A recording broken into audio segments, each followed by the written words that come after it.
que, garoto? É bicho. É bicho?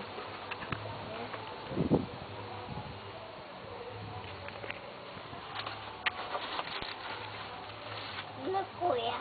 Pra tirar a cuia com banho. Não, agora não.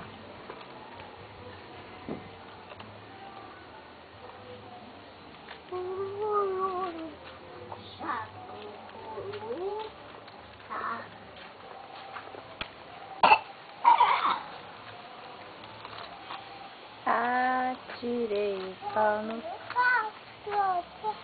Mas o gato não morreu. Dona X admirou. Tu berrou. Para de cutucar a parede. Vai destruir? É? Jesus, mãe. Então Canta a borboletinha. borboletinha tá na cozinha fazendo para a madrinha. Poti, poti, perna de pau, olho de vidro e nariz de pica-pau. Pau? Pá. Que lindo! Chado. De novo? Canta um sapo cururu. Sapo cururu na beira do rio. Quando o sapo canta manhã, é porque tem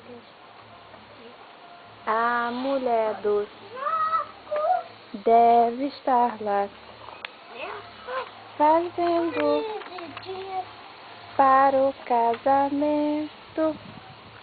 Descer. Então desce. Caiu. E eu subir. Subir, mãe. Então solta. Canta de novo. Qual a música agora? Para de cutucar a parede. Qual música? Sapo curu. Então canta.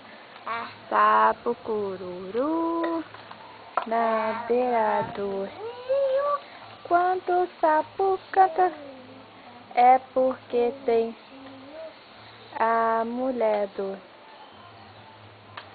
deve estar lá dentro fazendo rendinha. Canta! Tá, tô. Canta paparetinha no eu. Não, canta aquela do passarinho. Canta paparinho. É, passarinho preso na gaiola. Canta, mamãe. Faço não, Du. Canta. Passarinho. Para com isso! Não faz isso. Tá sujo. Fala, canta, filho. O que tu aprendeu na creche? O passarinho preso na gaiola. Ah, canta. Tava chovendo. Mãe, Hum. balanço cai no chão. Cara. Tu cai no chão? Não. Ah, então, o que tu tá falando que cai no chão?